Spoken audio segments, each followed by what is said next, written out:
Hi friends, എല്ലാവർക്കും എൻ്റെ ഹൃദയം നിറഞ്ഞ വിഷു ആശംസകൾ.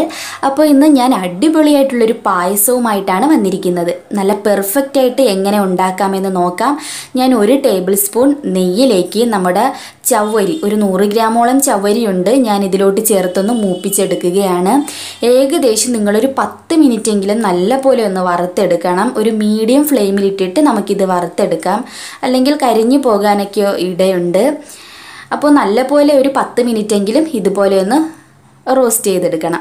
അപ്പോൾ ചില ചവ്വരി നമ്മൾ വേടിക്കുമ്പോൾ കലങ്ങി പോകുന്ന ചവ്വരി ആയിരിക്കും. അങ്ങനെയുള്ള അവസരത്തിൽ ഇതുപോലെ ചെയ്തെടുത്താൽ ഇത് കലങ്ങാതെ തന്നെ നമുക്ക് ഈ പായസം റെഡിയാക്കി എടുക്കാൻ പറ്റും.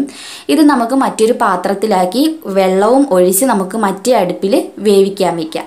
ഈ സമയത്ത് നമുക്കൊരു പാനിലേക്ക് ഒരു 2 ടേബിൾ സ്പൂൺ നെയ്യും നമ്മുടെ വെർമസല്ലി ഇതിലോട്ടിട്ട് നല്ല പോലെ ഒന്ന് റോസ്റ്റ് ചെയ്തെടുക്കാം. ഒരിക്കലും ഒരു ബ്രൗൺ നിറമൊന്നും ആകരുത്, ലൈറ്റ് കളറിൽ നല്ല ഗോൾഡൻ നിറമാകുന്നവരെ നമുക്കിതൊന്ന് റോസ്റ്റ് ചെയ്ത് എടുക്കണം.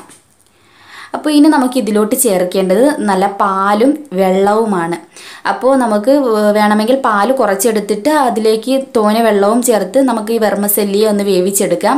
അല്ലെങ്കിൽ നമുക്ക് 1 കപ്പ് പാലും 1 കപ്പ് വെള്ളവും എടുത്ത് ഈക്വലായിട്ട് എടുത്തിട്ട് നമുക്കിതിലോട്ട് ഒഴിച്ച് അങ്ങനെയും നമുക്ക് വേവിച്ചെടുക്കാം. എന്നിട്ട് ലാസ്റ്റാണ് നമുക്ക് ഇതിലേക്ക് നല്ല കട്ടിപ്പാൽ ചേർത്ത് കൊടുക്കേണ്ടത്. അപ്പം ഞാൻ ഇവിടെ റോസ്റ്റായിട്ട് കിട്ടിയിട്ടുണ്ട്. നമുക്ക് പാലും വെള്ളവും കൂടി മിക്സ് ചെയ്ത മിക്സ്ചർ നമുക്ക് ഇതിൻ്റെ ഉള്ളിലേക്ക് ഒഴിച്ചു കൊടുക്കാം. അപ്പോൾ ഇത് നന്നായിട്ടൊന്ന് യോജിപ്പിക്കുക. ശരിക്കും നല്ല ടേസ്റ്റി ആയിട്ടുള്ളൊരു പായസമാണിത്. അപ്പോൾ ഞാനിവിടെ നന്നായിട്ട് തിളച്ചിവിടെ കിട്ടിയിട്ടുണ്ട്. നമുക്ക് ഇത് നന്നായിട്ടൊന്ന് വെന്ത് വരട്ടെ. വെന്ത് വന്നതിന് ശേഷമേ നിങ്ങളിതിലോട്ട് നമ്മുടെ കട്ടിയായിട്ടുള്ള പാല് ഒഴിച്ചു കൊടുക്കാൻ പാടുള്ളൂ. അപ്പോൾ നമുക്ക് തിളച്ചതിന് ശേഷം നമ്മുടെ കട്ടിപ്പാൽ ഇതിനുള്ളിലേക്ക് ഒഴിച്ചു കൊടുക്കാം. മതി, ഇപ്പോൾ നന്നായിട്ടൊന്ന് വെന്ത് കിട്ടിയിട്ടുണ്ട്, നല്ല കട്ടിക്കായിട്ടുണ്ട്. ഇനി നമുക്ക് നമ്മുടെ 1 കവർ പാൽ ഇതിനുള്ളിലേക്ക് ഒഴിച്ചു കൊടുക്കാം. ഇനി ഈ പാല് നന്നായിട്ടൊന്ന് തിളച്ചാൽ മതി, നമുക്ക് തീ ഓഫ് ചെയ്യാം. ഈ സമയം നമ്മുടെ ചവ്വരി ഞാൻ വേവിച്ച് ഒന്ന് അരിച്ചെടുത്തിട്ടുണ്ട്. ഇങ്ങനെ ഇടുകയാണെങ്കിൽ നമുക്ക് നമ്മുടെ പായസം ഒരുപാട് അങ്ങ് കട്ടിയായി പോവത്തില്ല. ഇങ്ങനെ തന്നെ ചെയ്യുക. ഇനി ബാക്കി നമുക്ക് ഏലക്കാപ്പൊടി കൂടി ഇതിനുള്ളിലേക്ക് ചേർത്ത് കൊടുക്കാം. ഇനി ഇത് തിളയ്ക്കട്ടെ. തിളച്ചതിന് ശേഷം നമുക്ക് തീ ഓഫ് ചെയ്യണം. അപ്പോൾ നിങ്ങൾ വീഡിയോ കറക്റ്റായിട്ട് കണ്ടുകൊണ്ടിരിക്കണം. അപ്പോൾ നന്നായിട്ടൊന്ന് തിളയ്ക്കട്ടെ. അപ്പോൾ നമ്മുടെ ചവ്വരിയുടെ കാര്യം ഞാൻ പറഞ്ഞത്, നമ്മൾ വേവിച്ച് ആ വെള്ളം കൂടി ഇതിനുള്ളിലേക്ക് ഒഴിക്കരുത്, ഒന്നുകൂടി നല്ല കട്ടിയായി പോകും നമ്മുടെ ഈ പായസം.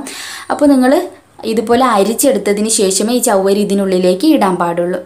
ഞാനിവിടെ നമ്മുടെ നെയ്യിലോട്ട് വറുത്തെടുത്ത് വെച്ചിരിക്കുന്ന അണ്ടിപ്പരിപ്പും മുന്തിരിയുമാണ്, അതുകൂടി ഞാനൊന്ന് വറുത്ത് ഇതിനുള്ളിലേക്ക് ഇട്ടു. അപ്പോൾ തീ ഓഫ് ചെയ്തിട്ടുണ്ട്. ഏറ്റവും ലാസ്റ്റാണ് നമ്മൾ ഇതിനുള്ളിലേക്ക് പഞ്ചസാര ചേർത്ത് കൊടുക്കുന്നത്. അത് പ്രത്യേകം ശ്രദ്ധിക്കുക. പ്രത്യേക ഒരു ടേസ്റ്റാണ് ഇങ്ങനെ ചെയ്യുകയാണെങ്കിൽ. അപ്പോൾ ഞാൻ പഞ്ചസാര ഇട്ടിട്ട് നമുക്കിനി ഒന്ന് വെയിറ്റ് ചെയ്യാം. അപ്പോൾ ഞാൻ തീ ഓഫ് ചെയ്തിരിക്കുകയാണ്. ഒരു 30 മിനിറ്റോളം നമുക്ക് വെയിറ്റ് ചെയ്യാം, അല്ലെങ്കിൽ ഇത് പഞ്ചസാര അലിയുന്നവരെ വെയിറ്റ് ചെയ്താലും മതി. ഏറ്റവും ലാസ്റ്റ് നമുക്കിത് നന്നായിട്ടൊന്ന് യോജിപ്പിച്ചെടുക്കണം. ഇങ്ങനെ ചെയ്യുകയാണെങ്കിൽ പായസത്തിന് ഒരു പ്രത്യേക ടേസ്റ്റ് ആയിരിക്കും. മസ്റ്റായിട്ട് ട്രൈ ചെയ്ത് നോക്കി. ഇഷ്ടമായെങ്കിൽ ലൈക്ക് ചെയ്യാൻ മറക്കരുത്.